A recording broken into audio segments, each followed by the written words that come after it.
Orang-orang besar tuh naik kelas. Walaupun dengan naik kelas harus keluar dari zona aman.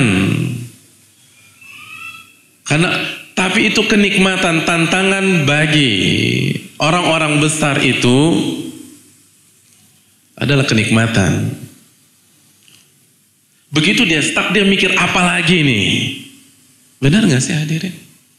Antum di sini suka MotoGP nggak? Suka MotoGP? Pertanyaan saya, kenapa Rossi keluar dari Honda masuk ke Yamaha? Lalu dari Yamaha pindah ke Ducati. Orang-orang besar tuh butuh tantangan, nggak puas dia. Di Honda dia kan juara terus, tapi mentok udah, apalagi tantangannya? Kan dia naik dari 125, 250, 500, sekarang MotoGP, saya butuh tambah lagi. Akhirnya pindah, biar mulai dari nol. Kira-kira gitu nggak? Oke, nggak suka MotoGP, suka bola. Suka bola. Pertanyaan saya, apa yang membuat Guardiola keluar dari Barcelona? Lalu pindah ke Bayern Munchen. Lalu Bayern Munchen pindah ke City sekarang. Hadirin, orang-orang besar itu pengen lebih. Umar bin Abdul Aziz. Dalam beberapa buku biografi,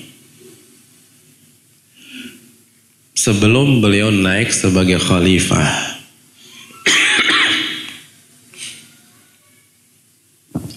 itu beliau meminta asistennya untuk belanja barang-barang keperluan beliau dengan kualitas yang bagus. Dan konsep ada harga ada barang. Barang bagus tuh mahal. Beliau nggak hidup hedon. Ya tapi perlu barang bagus dan harganya cukup tinggi. Sampai beliau jadi khalifah. Begitu jadi khalifah, tibalah saatnya belanja. Beliau kembali menitipkan uang ke asistennya untuk membelanjakan barang-barang keperluan rutin. Dan yang membuat terkejut asistennya, budgetnya jauh lebih sedikit daripada sebelum jadi khalifah. Harusnya kan jadi khalifah lebih berkelas lagi. Tapi enggak, nih budget lebih sedikit. Ditanya sama asistennya, kok kenapa budgetnya jadi sedikit? Apa jawaban Umar bin Abdul Aziz? Ini luar biasa hadirin. Kata beliau, Mas, tentu saja Mas itu dari saya. Umar bin Abdul Aziz nggak mungkin bilang Mas karena beliau tuh nggak bisa bahasa Indonesia. Ini aktualisasi saja, Mas. Tabiat manusia itu tamak, Mas. Kalau dia mendapatkan sesuatu, udah puas, dia nggak mau tetap main di level itu. Dia mau dapetin di atasnya. Pengen dapetin di atasnya. Pengen dapetin di atasnya. Betul nggak hadirin? Mobil lah, mobil. Ini nyebut merek nggak apa-apa ya, contoh aja. Saya ingin tanya, yang punya banyak mobil atau yang punya mobil kita di awal karir kita apa coba? Mobil di awal karir, awal-awal nih. Apa? Langsung Alphard. Waduh, repot lah. Apa? Mobil di awal-awal karir. Apa? Carry ya? Oh, Masya Allah, Carry. Kijang ya, Kijang apa? LGX, jantan gitu ya. Tapi itu kan zaman pas ya, ini zaman now kata orang-orang. Anggap aja Avanza. Itu ketika Avanza jadi mobil pertama yang dibeli pakai uangnya sendiri, senengnya minta ampun dia. Udah pakai Avanza tuh.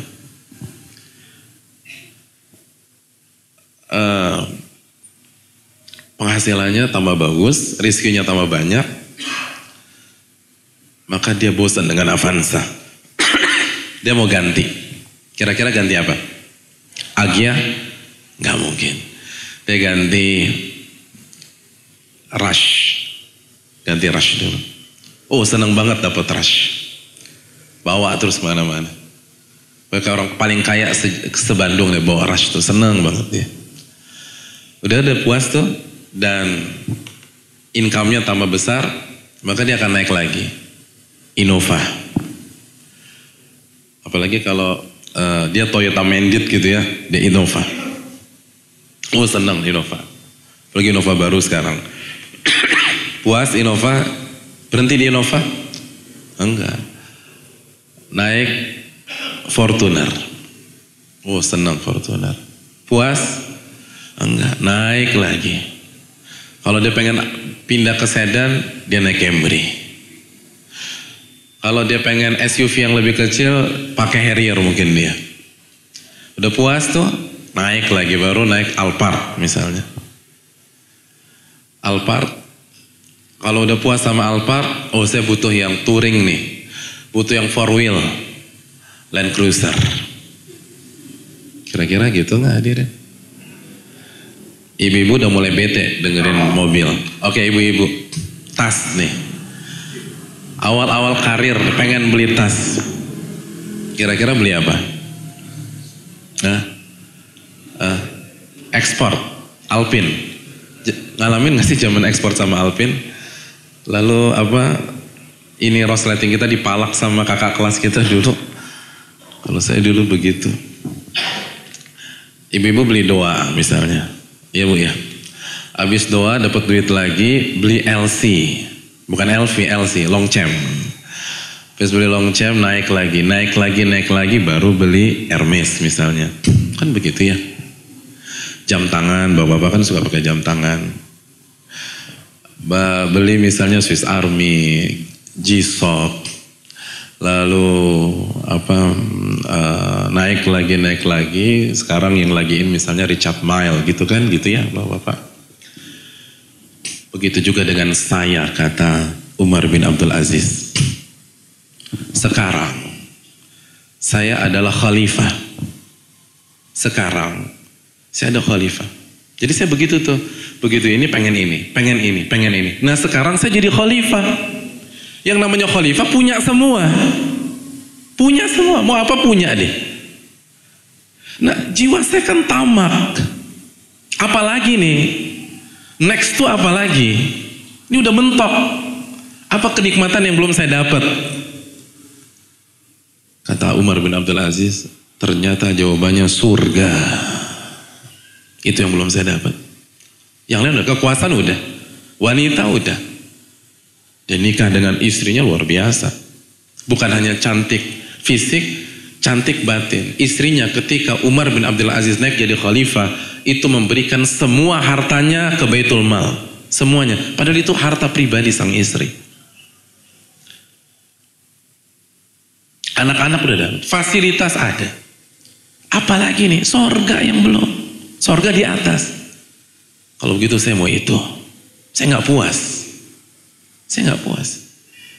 Jadi kalau kita dan banyak di antara yang mondok di sini, itu sebelum mondok punya semua. Sudah nyicipin punya kekuasaan, punya jabatan, punya harta. Yang harus kita pikir apa lagi di atas sana? Kalau kita hanya berpikir mengembalikan nama baik saya, kan nggak ada kenaikan ya, bentok-bentok itu aja. Kalau kita hanya berpikir bagaimana menyelamatkan harta saya, berarti Anda nggak naik kelas. Orang-orang besar itu naik kelas hadirin. Dan ketika kita sudah dapatkan kekuasaan dunia, berikutnya surga. Orang-orang besar tuh naik kelas. Walaupun dengan naik kelas harus keluar dari zona aman. Tapi itu kenikmatan, tantangan bagi orang-orang besar itu adalah kenikmatan. Begitu dia stuck, dia mikir apa lagi nih? Benar gak sih hadirin? Iya kan? Seperti itu. Orang tuh pengen lebih. Antum di sini suka MotoGP nggak? Suka MotoGP? Pertanyaan saya, kenapa Rossi keluar dari Honda masuk ke Yamaha? Lalu dari Yamaha pindah ke Ducati. Orang-orang besar tuh butuh tantangan, nggak puas dia. Di Honda dia kan juara terus, tapi mentok udah, apalagi tantangannya? Kan dia naik dari 125, 250, 500, sekarang MotoGP, saya butuh tambah lagi. Akhirnya pindah, biar mulai dari nol. Kira-kira gitu nggak? Oke, nggak suka MotoGP, suka bola. Suka bola. Pertanyaan saya, apa yang membuat Guardiola keluar dari Barcelona? Lalu pindah ke Bayern Munchen. Lalu Bayern Munchen pindah ke City sekarang. Hadirin, orang-orang besar itu pengen lebih. Dia bisa menjadi pelatih yang, dan dia sudah dapatkan itu, pelatih Barcelona yang paling banyak piala kan dia. Terus apa lagi? Saya butuh tantangan, saya butuh naik lagi. Maka dia pindah. Hadirin, bagi kita yang sebelum di sini udah punya semuanya, udah punya harta, pernah berada di lingkaran kekuasaan, apa berikutnya? Dan tidak ada target berikutnya yang lebih indah daripada surga. Dan memang gak mudah, memang sulit. Sebagaimana Rossi begitu pindah dari Honda ke Yamaha, harus jungkir balik lagi.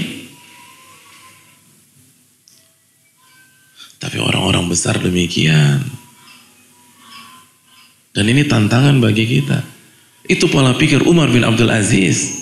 Kalau saya hanya berpikir kekuasaan dunia, berarti saya stuck dong, kata Umar. Saya harus naik lagi, sorga. Itu.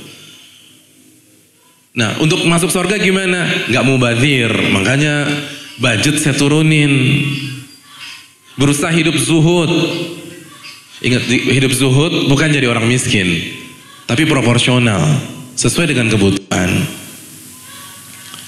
Dan hati ke akhirat, bukan ke dunia. Ke sorga gimana? Banyak sujud, banyak zikir, banyak salawat.